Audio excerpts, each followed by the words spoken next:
The FBI file was marked classified and locked away for good reason. The woman in the photos looked nothing like the sweet cafe owner who served coffee every morning in Millbrook. But when domestic terrorists chose the wrong small town, the wrong cafe, on the wrong day, that buried file would finally make sense. Welcome to the Human Stories. Before we continue with this incredible story, tell us in the comments from which city in the world you're watching this video today. And if you believe stories of hidden heroes need to be heard, hit that subscribe button to support our channel. We're growing every day thanks to viewers like you. The quiet morning, the bell above the door chimed softly as Sarah wiped down the counter for the third time that morning. Millbrook Café had been her life for 7 years now, a small sanctuary in a town where everyone knew everyone's business, except hers. She moved with practiced efficiency, preparing for the usual morning rush of farmers, teachers, and retirees who made up the backbone of this Colorado mountain community. At 5:47 a.m., the first customer arrived. Old Pete, who worked the night shift at the lumber mill, shuffled in for his regular black coffee and yesterday's leftover muffin. Sarah had the order ready before he reached the counter. The way she trained herself to anticipate needs, a skill she'd learned long before she started serving coffee. "Morning, Pete," she said with the warm smile that had become her signature. "How's Martha feeling?" "Better, thanks to you asking," Pete replied, counting out exact change. "That soup you sent over yesterday really helped." Sarah's genuine concern for her customers wasn't an act. After years of living in shadows, these simple human connections had become precious to her. She'd built this life carefully, deliberately, creating a persona so ordinary that no one would ever look twice. By 7 a.m., the cafe buzzed with familiar faces. Mrs. Henderson, the retired school principal, held court at her usual corner table. Deputy Miller grabbed his coffee and donut before starting his patrol. The Johnson twins, home from college, argued good-naturedly over who got the last blueberry scone. Sarah moved among them like a choreographer, remembering orders, offering gentle conversation, maintaining the careful balance of friendly but not intrusive. She'd studied the art of being forgettable, of being the kind person people loved but never really wondered about. What none of them knew was that Sarah Chen, the name on her business license, her lease, her carefully constructed identity, had once been someone else entirely. Someone whose file was buried so deep in federal archives that even mentioning her real name required security clearance. The morning that changed everything, the black SUV pulled up at 8:23 a.m., just as the breakfast rush was winding down. Sarah noticed it immediately. Her training made her catalog every vehicle, every face, every anomaly in the routine. 3 men emerged, moving with the kind of coordination that screamed military or law enforcement. But their clothes were wrong, their demeanor too aggressive, their positioning too tactical for legitimate federal agents. She continued making coffee, her hands steady despite the adrenaline beginning to course through her veins. Through the window, she watched them survey the street, noting exit routes, studying the building layouts. One spoke into a radio, his lips moving in patterns she recognized from her former life. "Sarah, honey, could you refill this?" Mrs. Henderson's voice cut through her observations. "Of course," Sarah replied, her voice betraying nothing as she approached with the coffee pot. Her eyes, however, never stopped tracking the movement outside. The 3 men entered at 8:31 a.m. The bell's cheerful chime seemed ominous now, a warning rather than a welcome.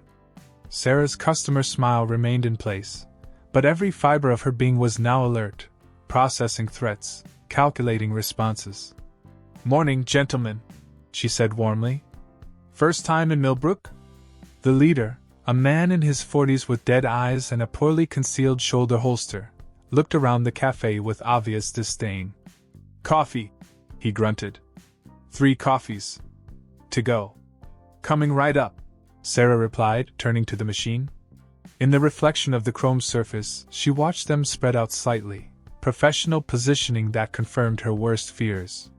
These weren't tourists or lost travelers.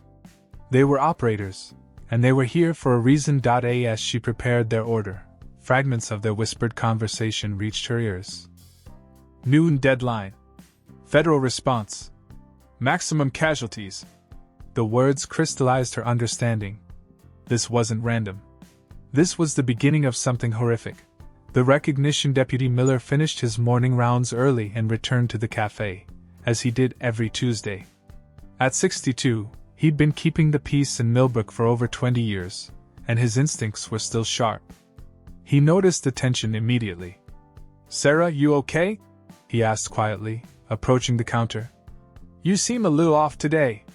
Before she could respond, one of the strangers stepped forward. "You the local law?" he asked Miller, his tone carrying a challenge. Miller's posture straightened. "Deputy Miller. Is there a problem?" "Just visiting," the man replied, but his eyes were calculating, measuring. "Nice quiet town you got here. Shame if something happened to it." The threat was barely veiled, and Miller's hand instinctively moved toward his weapon. But Sarah stepped between them, her voice calm but carrying an authority that made both men pause. "Gentlemen, let's not have any trouble in my cafe," she said. Something in her tone of steel beneath the sweetness made the stranger step back slightly. "Deputy Miller, these men were just leaving." As the three men filed out, the leader paused at the door. "We'll be seeing you around," he said, his eyes locked on Sarah's. "All of you." Miller waited until they were gone before turning to Sarah. "What was that about?" Sarah's mind was racing. These men weren't just passing through. They were scouts, advance elements for something bigger. The way they'd positioned themselves, the questions they'd asked indirectly, the threat to the town, it all pointed to one conclusion. Millbrook had been chosen as a target. "I don't know," she lied smoothly. "Probably just travelers having a bad day." But Miller had been a cop too long to buy it. "Sarah, I've known you for 7 years. I've never seen you handle anyone the way you just handled them. That wasn't small-town cafe owner talking. That was something else entirely." Sarah met his gaze steadily. "Sometimes you have to be firm with difficult customers." Miller nodded slowly, but she could see the questions in his eyes. She'd revealed too much, allowed her true nature to show through the carefully constructed facade. But with potential threats to the town, she'd had little choice. The investigation after Miller left, Sarah closed the cafe early, claiming a family emergency. She needed time to think, to plan. In her small apartment above the cafe, she opened a storage unit hidden behind a false wall, a relic from her former life she'd hoped never to use again. Inside were items that belonged to someone else, encrypted communication devices, tactical gear, weapons that weren't registered to Sarah Chin, and most importantly, a secure satellite phone with a direct line to people who thought she was dead. She hesitated for a long moment before making the call. Using this phone would end her carefully constructed life in Millbrook. But if her suspicions were correct, that life was already over. The phone rang once before a familiar voice answered. "This is an unsecured line. Blackbird Actual," Sarah said, using her old call sign. "I need to speak to Control." A pause. "Blackbird is Kia. Verify identity." Sarah rattled off a series of numbers and codes she'd memorized 15 years ago. Another pause, longer this time, then. "Stand by." 3 minutes later, a different voice came on the line. "Agent Chin. This is unexpected. Sir, I'm in Millbrook, Colorado. I have reason to believe we're about to have a domestic terrorism incident. I need immediate support." "Explain." Sarah detailed the morning's events, describing the men, their behavior, the threats.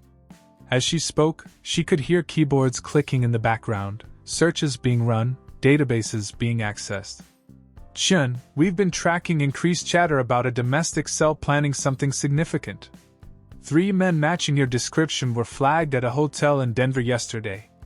What's your current operational status?" "Compromised but stable.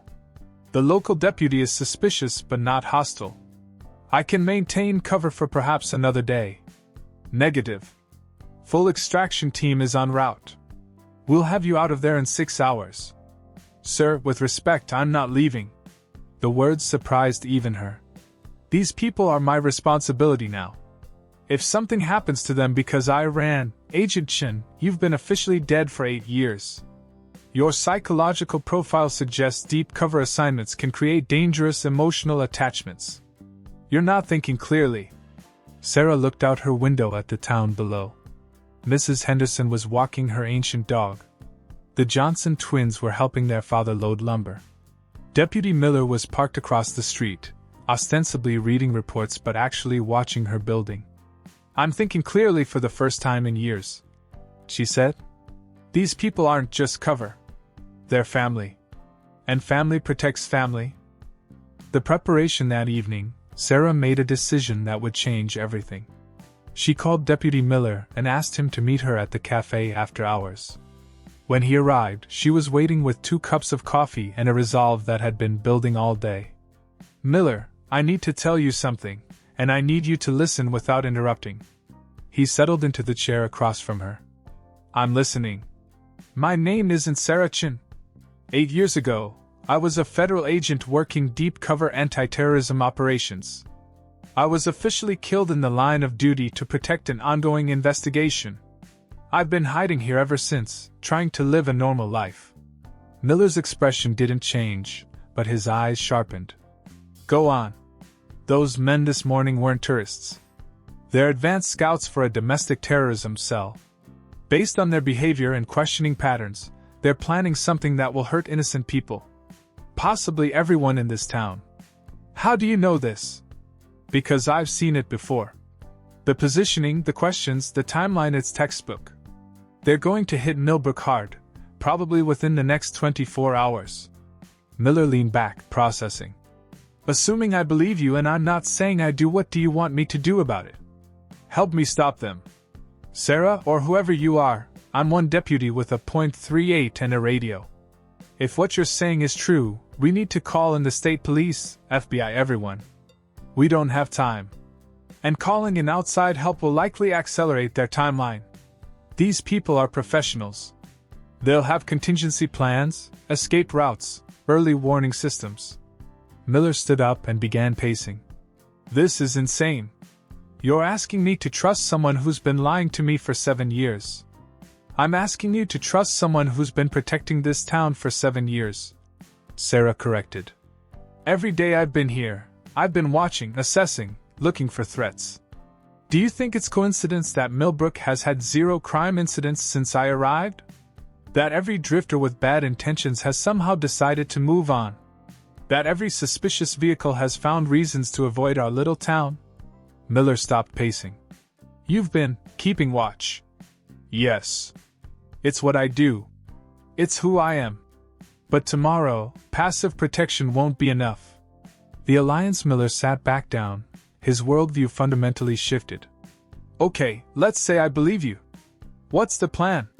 Sarah pulled out a detailed map of Millbrook she'd drawn from memory.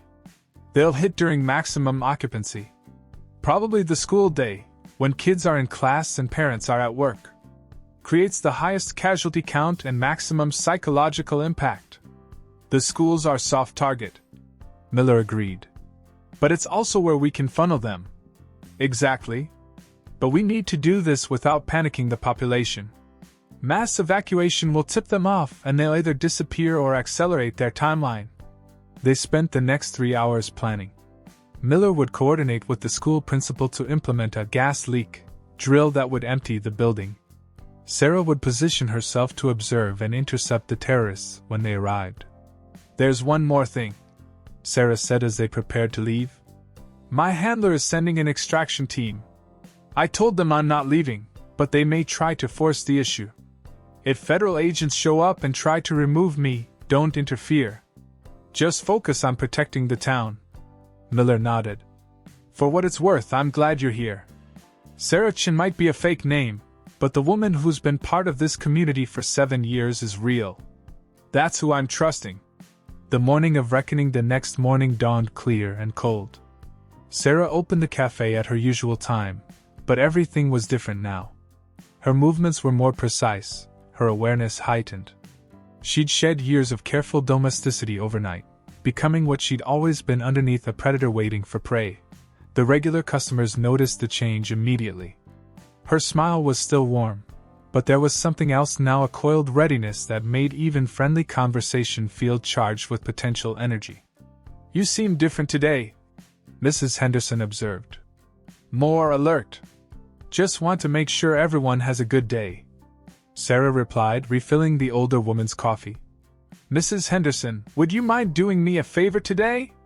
Maybe take your walk a little earlier? The weather's supposed to turn later." It was a gentle suggestion, but Mrs. Henderson caught the undertone. "Of course, dear. I was thinking of visiting my sister in Glenwood Springs anyway. Maybe I'll make it a full-day trip." One by one, Sarah found reasons to encourage her most vulnerable customers to be elsewhere. A made-up story about a painting class in the next town for the art enthusiasts. A fictitious sale at the hardware store in Denver for the bargain hunters. Subtle suggestions that sent her people away from danger without raising alarms. By 9 a.m., the cafe was nearly empty except for a few customers who couldn't be easily redirected. Sarah began preparing for what she knew was coming. The arrival of the same black SUV returned at 9:43 a.m., followed by 2 additional vehicles. Sarah counted at least 8 men, all armed, all moving with military precision. They'd shed any pretense of being casual visitors. Deputy Miller was positioned across the street, ostensibly fixing a broken street sign but actually providing overwatch. The school's gas leak drill had begun 20 minutes earlier, and yellow buses were already transporting children to the community center across town. The terrorist leader entered the cafe first, his previous casual demeanor replaced by cold professionalism. "Everyone out," he announced, producing a pistol. "Now."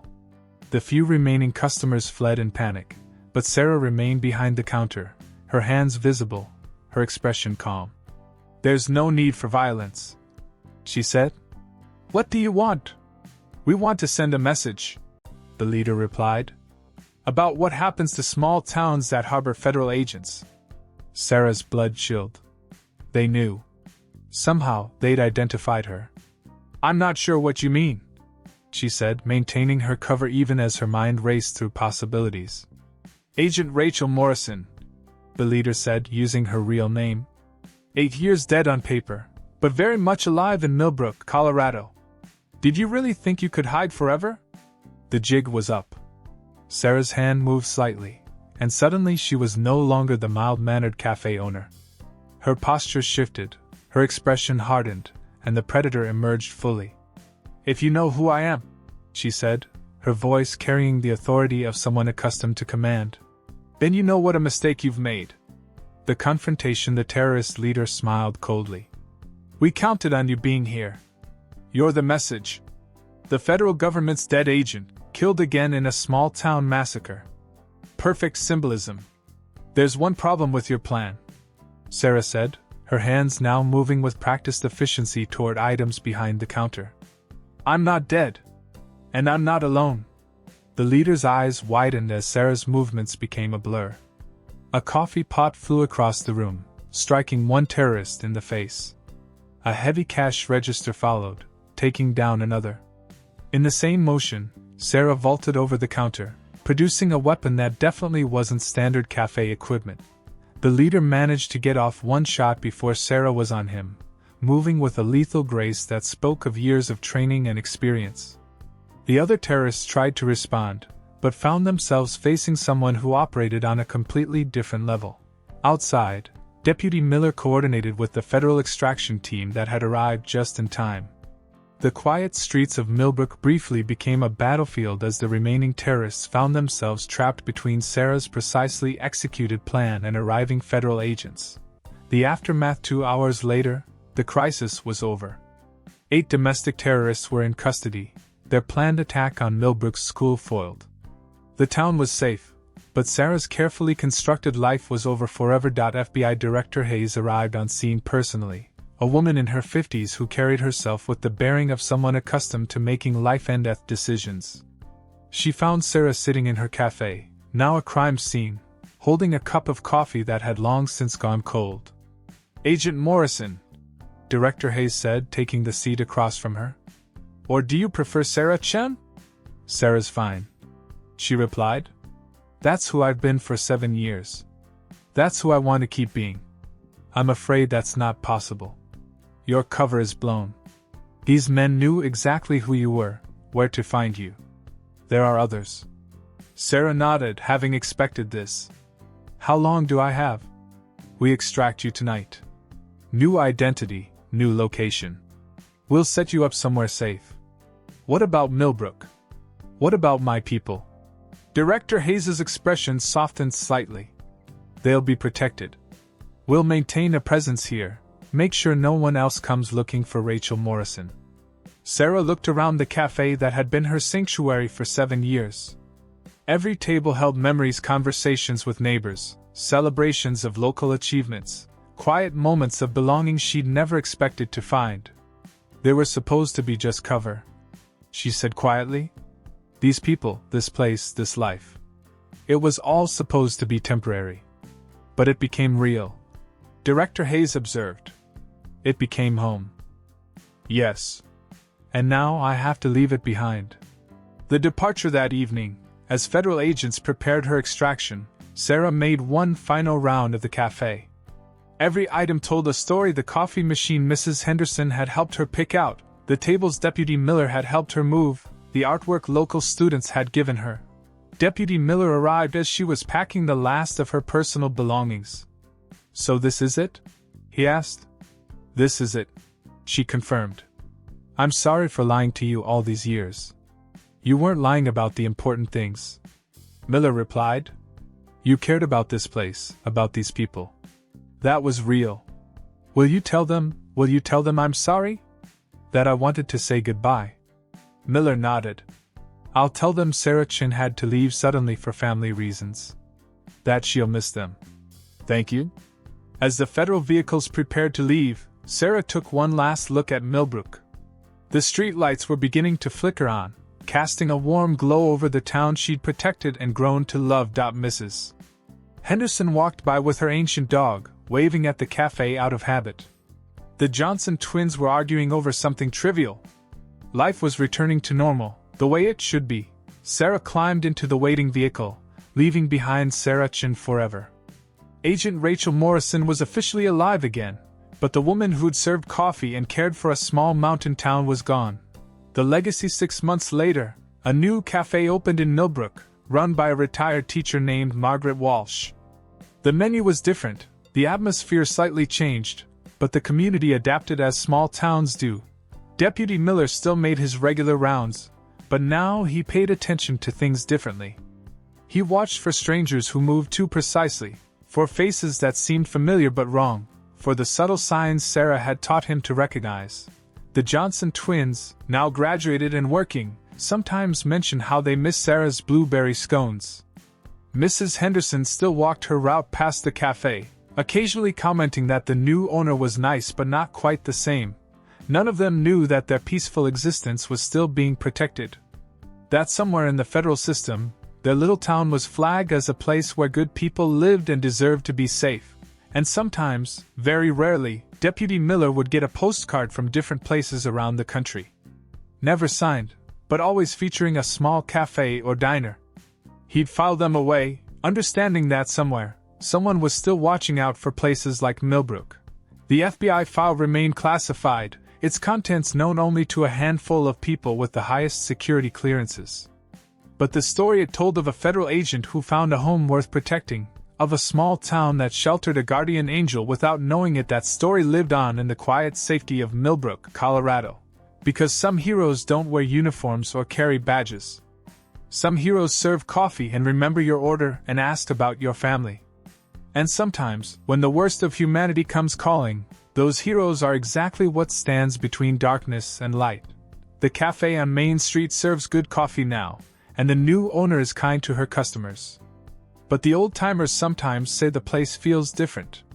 Less safe somehow. As if something protective had been lost. They're not wrong. But they're also not alone.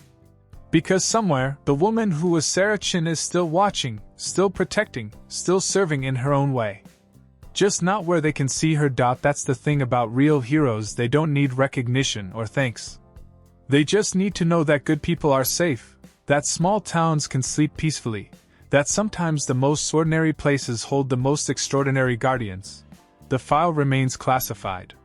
The woman remains hidden. The town remains safe. And sometimes, that's enough.